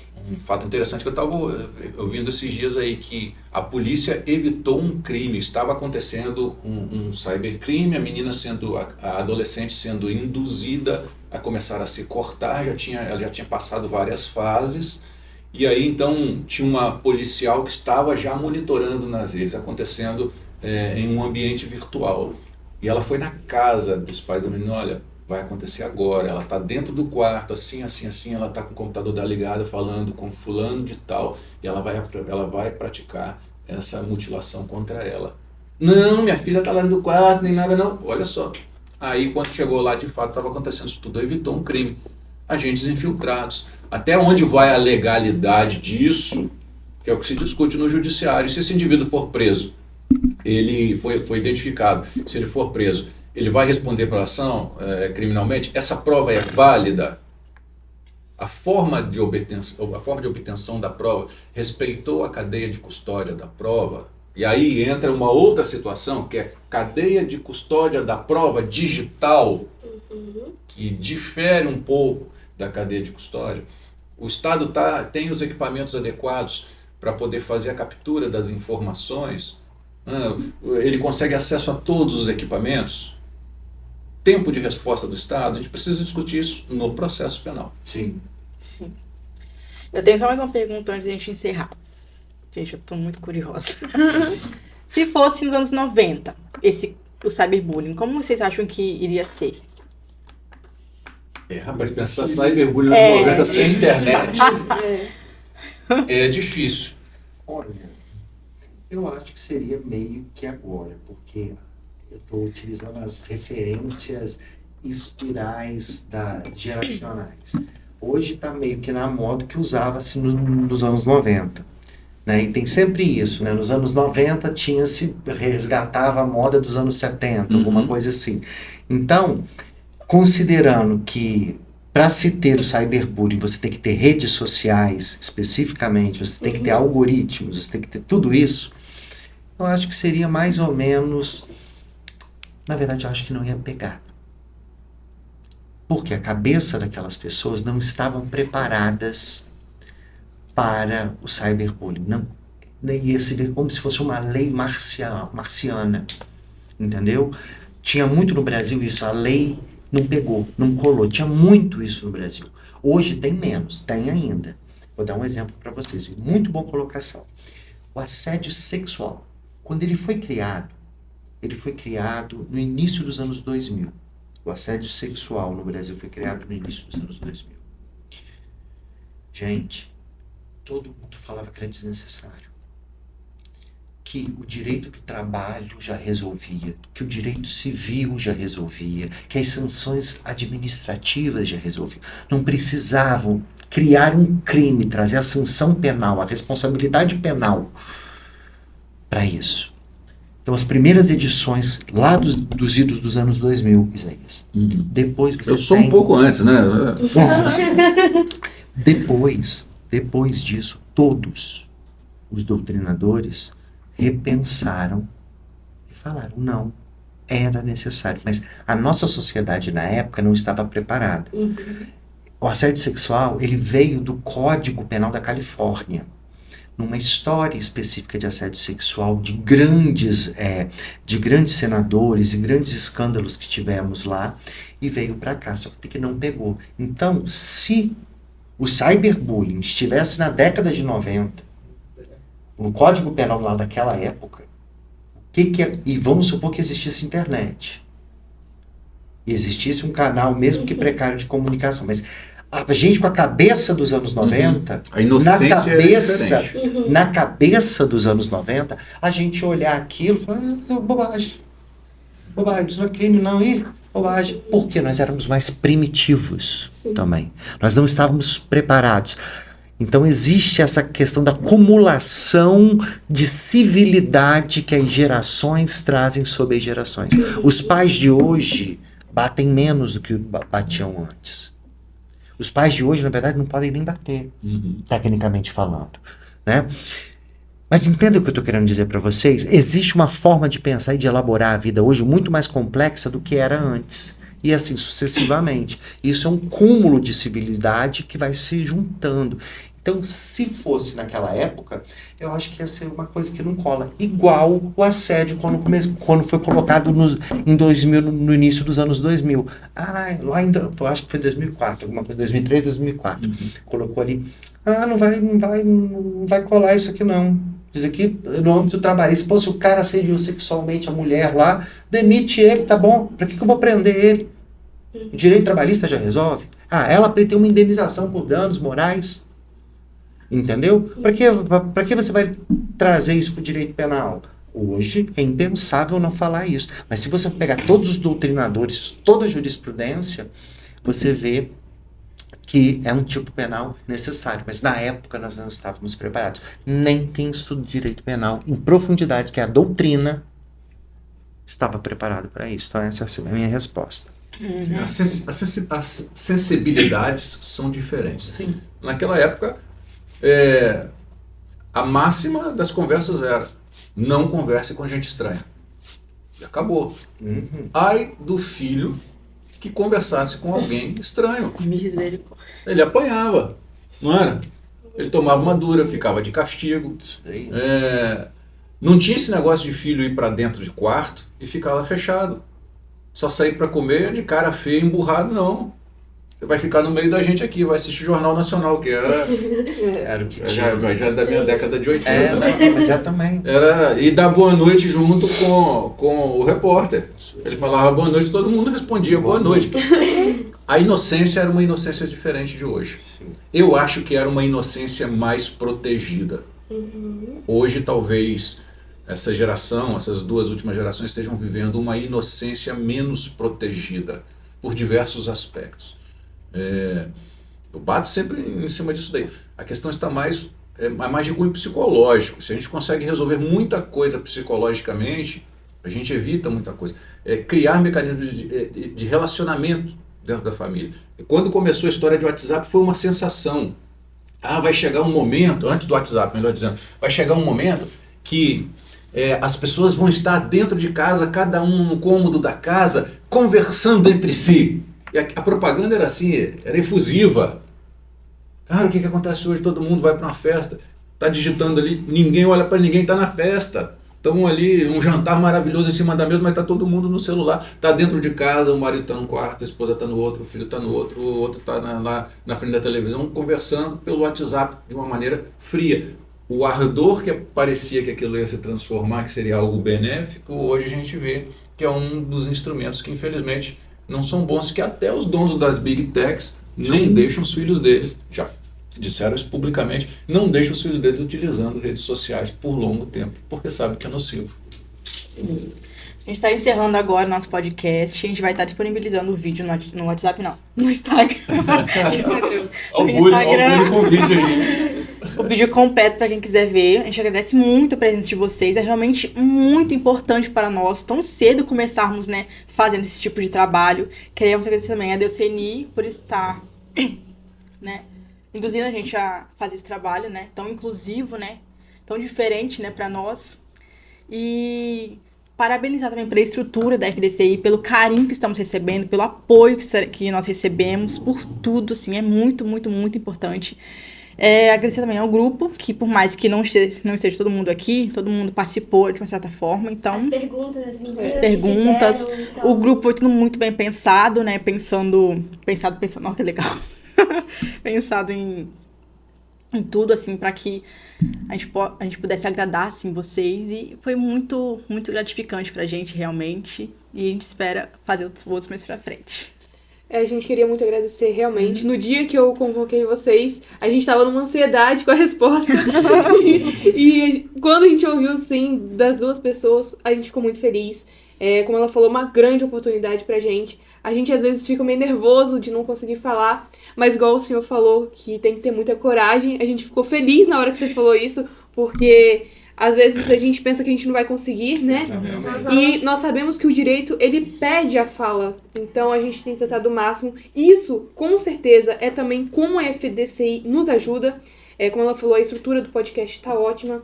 Isso tá nos ajudando muito, porque a gente precisa de algum lugar, né, com microfone, com a estrutura realmente de ser feita. Então a gente ficou muito feliz por vocês terem aceitado. Até quando ela colocou os temas, a gente já tinha pensado nisso, já queria um podcast. O podcast tava bem disputado. A Nicole correu pra frente da sala pra pegar o tema do podcast. Então a gente, tipo assim, a gente já tava pensando nisso com uma forma diferente, de sair do nosso ambiente natural e viver coisas assim. Mas pra gente foi uma grande honra e uma oportunidade muito grande. Te agradeço. A gente tem até uma lembrancinha pra você da Cacau Show. Que maravilha, que coisa boa. Ali? Eu agradeço. Vocês foram maravilhosos. É muito bom poder estar dividindo um pouquinho de um assunto tão importante. Vocês fizeram tudo organizadinho, muito bonito. Cada uma falando, dividiram em blocos. Então, assim, as perguntas muito bem feitas, a espontaneidade, vocês três conduziram tudo muito bem, né? Então, de parabéns. Obrigada. Parabéns mesmo, mais uma vez. Obrigado. Eu acho que vocês estão começando muito bem mesmo. Primeiro período, né, Isaías? Primeiro período, assim, com um conteúdo de perguntas. Que lindo. Nada fáceis de serem elaboradas, não são fáceis de serem respondidas, porque não é só questão técnica, né, professor? Acho que isso daí muito obrigado por aqui. Não é só questão técnica que é o de menos, porque são questões aqui que vão além do direito penal. São questões relacionadas à vida de muitas pessoas. Muitas. E digo a vocês, preparem as suas asas para voar para projetos maiores. E aqui já é um grande projeto. Fazer um podcast não é fácil. Não é montar só os equipamentos também não, porque é o ser humano. E o que vocês estão completando aqui nesse momento, para essa atividade de vocês, que ela se transforme numa atividade continuada. Exatamente. A faculdade é um ambiente de vocês. Eu fui aluno dessa faculdade, estudei aqui 5 anos, fiz minha pós-graduação aqui, voltei para lecionar. Essa brincadeira só lecionando aí já se vão 20 anos, 5 anos de faculdade, mais 2 anos, 1 ano e meio de pós-graduação. E aqui é a nossa casa, a FDCI tem isso. Isso aqui não tem dono. Não tem, se você pegar lá os registros das escrituras desse local aqui, não é fulano de tal que é o dono. Isso aqui pertence a todos nós, aos estudantes atuais, aos ex-estudantes, aqueles que trabalham aqui, a turma de apoio aqui, os professores. Isso pertence a Cachoeiro de Itapemirim, aos habitantes da região sul do estado, outros que vieram de outros estados para estudar aqui, que foram para outros estados, que foram para outros países, levando o nome da FDCI, que está completando agora 60 anos. Um momento de brilho para a FDCI, onde conquistamos aqui a nota 5, que na verdade já era para estar aqui carimbado há muito tempo, mas foi presenteado agora nesse período de aniversário da instituição, que tem aí os seus diversos trabalhos. Tem o escritório modelo, que é um local onde o aluno tem ali, muitos deles, né, é o primeiro momento de contato com a prática jurídica civil e criminal. Uma biblioteca maravilhosa que vocês conhecem muito bem, computadores para poder trabalhar, espaço à vontade para poder praticar. Quem quiser aqui aproveitar o espaço também para fazer um exercício físico, correr, tem espaço em cima. Estacionamento que sobra vagas. Exatamente. Isso é uma raridade. Exatamente. Isso aí. Você não quer pegar chuva, ainda consegue ir para um lugar que ali não vai. Exatamente. Vai ter chuva, cobertura. Então, aproveitem, vocês que são mais jovens. Isso é para vocês.